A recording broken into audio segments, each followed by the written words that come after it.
আসসালামু আলাইকুম প্রিয় ভোকেশনাল নবম শ্রেণীর শিক্ষার্থী বন্ধুরা, তোমরা কেমন আছো? আশা করি তোমরা খুবই ভালো আছো। তোমরা অনেকে কমেন্ট করছো, স্যার আমাদের গ বিভাগের কিছু প্রশ্ন দেন, প্রশ্ন এবং উত্তর দেন।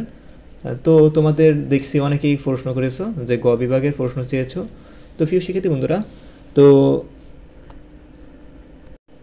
তোমরা এখানে অনেকে প্রশ্ন করেছো যে গ বিভাগের ভিডিও দিতে। দেখো এখানে অনেকেই কমেন্ট গ বিভাগের ভিডিও চেয়েছো।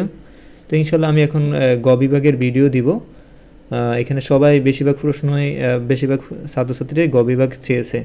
ওকে, সেই প্রেক্ষিতে প্রিয় শিক্ষার্থী বন্ধুরা, তোমরা অনেকে পিডিএফ চাইছো। পিডিএফ আমি করতে পারতেছি না, পিডিএফ চেষ্টা করছি। পিডিএফ করলে দেখি যে লেখাগুলো ভেঙে যায়, ঠিক আছে? তো তোমরা এভাবে কষ্ট করে একটু পড়ে নাও। অষ্টম অধ্যায়, এটা যে জিন তত্ত্ব কাকে বলে, ঠিক আছে? অষ্টম অধ্যায় জিন তত্ত্ব নিয়ে কাজ আছে এখানে। তারপরে বংশগতি কী, জিন কী। ওকে, আরেকটা কথা বলি, তোমরা যারা আমি যে সাজেশনগুলো দিয়েছি, বইয়ের সাজেশন যেগুলো দিয়েছি সেগুলো যারা পড়েছো, আজকে রাতে তো তোমাদের ওই পুরো মেন বই পড়া সম্ভব না। তারা কিন্তু এইগুলো পড়েই এনাফ। আর যারা মেন বই পড়ো না, তারা কিন্তু এগুলো পড়ে কিন্তু কোনো কাজ হবে বলে কম মনে হয়, ঠিক আছে? তো তোমরা যদি বই পড়ে না থাকো, তাও দেখতে পারো তোমরা। দেখো এখান থেকে কিছু আইডিয়া নিতে পারো কিনা। যদি প্রশ্ন এরকম আসলো, তখন তো তোমার মনে করো এগুলো থেকে দিতে পারবা নাকি। এখন দেখো বংশগতি কী, জিন কী, হ্যাঁ।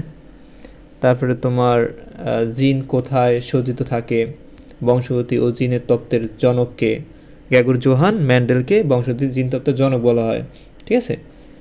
তোমাদের প্রশ্ন থাকতে পারে যে জিন তত্ত্ব জনককে বা বংশগতির জনককে। Gregor Johann Mendel. তারপর দেখো এখানে মেন্ডেল কোন উদ্ভিদের উপর গবেষণা করেছে। মেন্ডেল মটরশুঁটি, ঠিক আছে? আমার কাছে দেখো এগুলো আমি যেগুলো লিখছি, তোমাদের কাছে কেমন মনে হয়? গুরুত্বপূর্ণ মনে হচ্ছে না? তোমরা যে এগুলো পড়তেছো, আমি যেগুলো লিখছি, এগুলো কি গুরুত্বপূর্ণ মনে হচ্ছে না? এইগুলো যদি সারা না দেয়, যদি সারা অন্যগুলো দেয়, আমার দোষ কি বলো?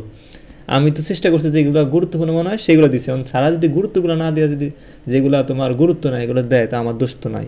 দেখো তোমরা একটু পড়ে দেখো যে এগুলো আমি যেগুলো লিখছি এগুলো কি গুরুত্ব না। দেখো মেন্ডেলের সূত্রসমূহ কি নামে পরিচিত, ঠিক আছে? এগুলো কতে আসতে পারে, খতে আসতে পারে, ঠিক আছে? যদি খতে এগুলো আসে, তো তোমরা এরকম এই ছোটো লাইনে দিয়ে দিও যে, বা গতে আসলে এভাবে এই লাইনগুলো দিয়ে তারপরে কিছু লাইন বানিয়ে দিও, ঠিক আছে?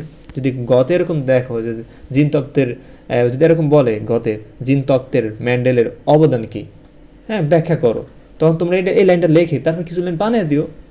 সারাটা তো প্রথম লাইনটা পড়বো নাকি, প্রথম 2-3 লাইন পরে বা 1 লাইন পরে। যদি প্রথম 1 লাইন যদি দেখে যে তুমি ভালো করে লিখেছো, তো লাস্টের লাইনগুলো দেখে না, তারা মার্ক দিয়ে দেয়, বুঝছো? সম্পূর্ণ মার্ক দিয়ে দেয়। তারপর 10 নম্বর দেখো হরিদান কীভাবে আবিষ্কৃত হয়। এবার দশম অধ্যায়, হ্যাঁ, দশম অধ্যায় দেখো সালোক সংশ্লেষণ কী। সালোক সংশ্লেষণ কী, এই অধ্যায়টা। সালোক সংশ্লেষণ সমীকরণ কী। তারপর দেখো সালোক সংশ্লেষণের জন্য প্রয়োজনীয় উপাদানগুলো কী কী। দেখো এখানে উপাদান আছে 4 ধরনের উপাদান, ঠিক আছে? তারপরে এখানে তারপরে দেখো এখানে ক্লোরোপ্লাস্ট কী, এর গঠন কী পড়ে নিও 5 নাম্বার। আবার বলতেছে যারা মেন বই পড়ছো তারা কিন্তু এইটা একবার পড়লে কিন্তু হয়ে যাবে, ঠিক আছে? আর যারা মেন বই পড়োনি তারা চাইলে এটা মুখস্থ করতে পারো, ঠিক আছে? সালোক সংশ্লেষণের প্রক্রিয়ার প্রধান ধাপ, 2টি ধাপ কী কী। তারপরে দেখো এখানে ক্লোরোফিলের ভূমিকা কী। 14 অধ্যায় পরিবেশ কী, ভূমিরূপ কী। 3 নম্বরে 4 নম্বর, 5 নম্বর, 6 নম্বর, 7, 8, এই পর্যন্ত শেষ।